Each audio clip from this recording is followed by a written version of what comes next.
Hi friends, welcome to Divya's YouTube channel. ಆಸೆ ಇವತ್ತಿನ ಸಂಚಿಕೆಯಲ್ಲಿ ಏನಾಯಿತು ನೋಡೋಣ ಬನ್ನಿ. ಈ ಕಡೆ ಹಾಸ್ಪಿಟ್ಲಲ್ಲಿ ಮೀನಾ, ಸೂರ್ಯ, ರವಿ, ಶ್ರುತಿ, ರಂಗನಾಥ್ ಮತ್ತು ಶಾಂತಿ ಕೂತ್ಕೊಂಡಿರ್ತಾರೆ. ಆವಾಗ ಶ್ರುತಿ ಇದ್ದವಳು ರವಿಗೆ, ರವಿ ಬಾ ನಾವು ಹೋಗ್ಬಿಟ್ಟು ಇವತ್ತು ಎಲ್ರಿಗೂ ಊಟ ತೊಗೊಬರೋಣ ಅಂತ ಹೇಳ್ತಾನೆ. ಅದಕ್ಕೆ ರವಿ ಇದ್ದವನು, ಅಪ್ಪ ನಾವು ಹೋಗ್ಬಿಟ್ಟು ಎಲ್ರಿಗೂ ಊಟ ತೊಗೊಬರ್ತೀವಿ ಅಂತ ಹಾಸ್ಪಿಟ್ಲಿಂದ ಹೊರಡ್ತಾರೆ. ಅಷ್ಟರಲ್ಲಿ ನರ್ಸ್ ಇದ್ದವರು ಬಿಲ್ ತೊಗೊಬಂದ್ಬಿಟ್ಟು ಸೂರ್ಯನ ಕೊಟ್ಟು, ಇದು ಆಪ್ರೇಷನ್ ಮಾಡಿರೋ ಬಿಲ್ಲು 75,000 ಇದೆ, ಇದನ್ನ ಕಟ್ಟಿ, ಇನ್ನು ಉಳಿದಿದ್ದು ಆಮೇಲೆ ಹೇಳ್ತಾರೆ ಅಂತ ಹೇಳ್ತಾಳೆ. ಅದಕ್ಕೆ ಮೀನಾ ಇದ್ದವಳು ಬಿಲ್ ನೋಡಿಬಿಟ್ಟು, ಏನ್ರಿ 75,000ನಾ ಅಂತ ಕೇಳಿದಾಗ ಸೂರ್ಯ ಇದ್ದವನು, ಇನ್ನೂ ಇದೆ ಅಂತ ಕಣಮ್ಮ ಅಂತ ಹೇಳ್ತಾ ಇರ್ತಾನೆ. ಅಷ್ಟರಲ್ಲಿ ರಂಗನಾಥ, ಸೂರ್ಯ ಏನಪ್ಪ ಅದು ಅಂತ ಕೇಳಿದಾಗ ಸೂರ್ಯ ಇದ್ದವನು, ಏನಿಲ್ಲಪ್ಪ ಬಿಲ್ ಕಟ್ಟಬೇಕಂತ ಅಷ್ಟೇ, ನಾನು ಮೀನಾ ಹೋಗಿ ಕಟ್ಬಿಟ್ಟು ಬರ್ತೀವಿ ಅಂತ ಹೇಳಿ ಬಿಲ್ ಕಟ್ಟಕ್ಕೆ ಹೋಗ್ತಾರೆ.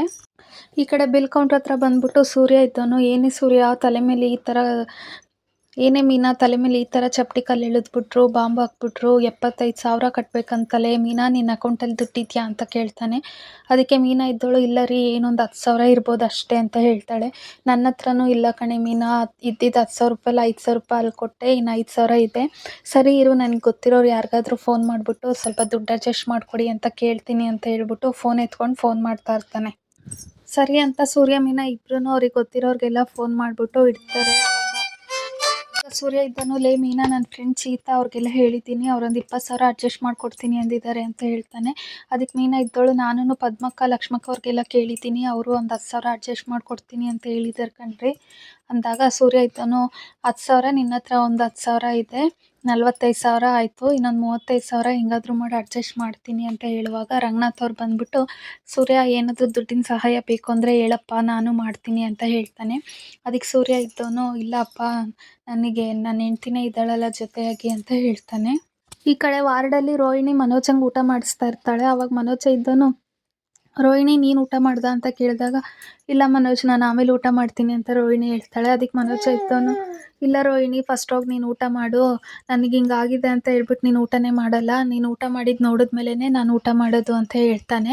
ಅದಕ್ಕೆ ರೋಹಿಣಿ ಅಳ್ತಾ ಇರ್ತಾಳೆ. ಆಮೇಲೆ ಮತ್ತೆ ಮನೋಜ ಹೇಳ್ತಾನೆ, ಅಯ್ಯೋ ನನಗೆ ಕಣ್ಣೇ ಕಾಣಲ್ಲ ಅಲ್ಲ, ನಾನು ಹೆಂಗೆ ನೋಡಲಿ, ಇನ್ಮೇಲೆ ನಿನ್ನನ್ನು ನೋಡೋಕ್ಕೆ ಆಗಲ್ಲೇನೋ ರೋಹಿಣಿ ಅಂತ ಹೇಳಿದಾಗ ರೋಹಿಣಿ ಇದ್ದವಳು, ಇಲ್ಲ ಮನೋಜ್, ಡಾಕ್ಟ್ರು ನಿಮ್ಮ ಕಣ್ಣು ಸುತ್ತ ಇರೋ ಬ್ಯಾಂಡೇಜ್ ಬಿಚ್ಚಿದಾಗ ನಿಮಗೆ ಕಣ್ಣು ಕ್ಲೀನಾಗಿ ಕಾಣಿಸುತ್ತೆ, ತಗೊಳ್ಳಿ ಊಟ ಮಾಡಿ ಅಂತ ಊಟ ಮಾಡಿಸ್ತಾಳೆ. ರೋಹಿಣಿ ಊಟ ಮಾಡಿಸ್ಬಿಟ್ಟು ಮನೋಜಂಗೆ ನೀರು ಕುಡಿಸಿರ್ತಾ ಇರ್ತಾಳೆ. ಆವಾಗ ಮನೋಜ ಇದ್ದನು, ರೋಹಿಣಿ ನಾನು ವಾಶ್ರೂಮ್ಗೆ ಹೋಗಬೇಕು ಅಂತಾನೆ.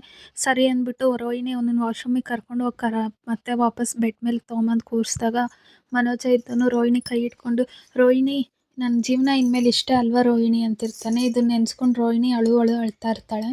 ನನಗೆ ಕಣ್ಣು ಕಾಣಿಸಿಲ್ಲ ಅಂತ ಅಂದರೆ ನಾನು ಇನ್ನೊಬ್ರು ಹೆಲ್ಪ್ ಇಲ್ದಂಗೆ ಏನು ಮಾಡೋಕ್ಕಾಗೋದೇ ಇಲ್ಲ ಅಲ್ಲ ರೋಹಿಣಿ ಅಂತಾನೆ. ಅದಕ್ಕೆ ರೋಹಿಣಿ ಇದ್ದವಳು, ಮನೋಜ್ ಪ್ಲೀಸ್ ಹಾಗೆಲ್ಲ ಅಂದ್ಬೇಡಿ ನೀವು ಅಂತ ಹೇಳ್ತಾ ಇರ್ತಾಳೆ.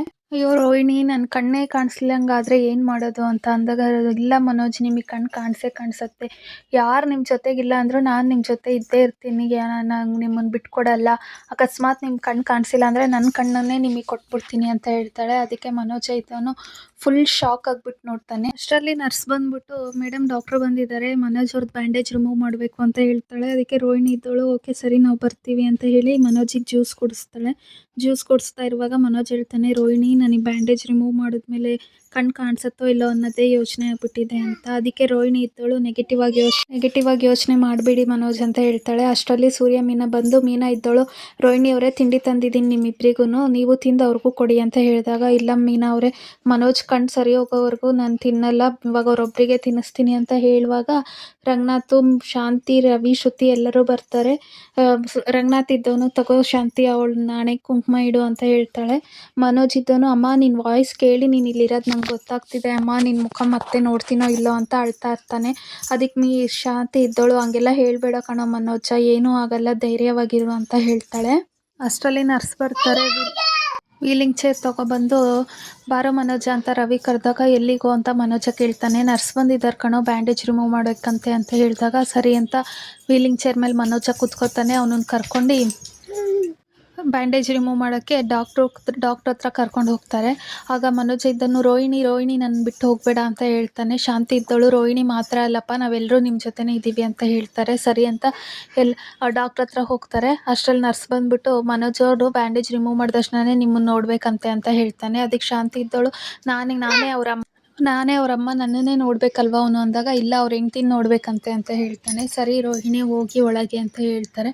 ಈ ಕಡೆ ರಂಗನಾಥ್ ಇದ್ದವನು ದೇವ್ರ ಹತ್ರ ಬಂದ್ಬಿಟ್ಟು, ತಂದೆ ನಾನು ತಂದೆ ಆದಾಗಿಂದ ನಿನ್ನ ಹತ್ರ ಏನು ಕೇಳ್ಕೊಂಡಿಲ್ಲ, ಈಗ ಕೇಳ್ಕೊತಾ ಇದ್ದೀನಿ, ನನ್ನ ಮಗನ ಹುಷಾರು ಮಾಡಪ್ಪ ಅಂತ ಕೇಳ್ತಾನೆ.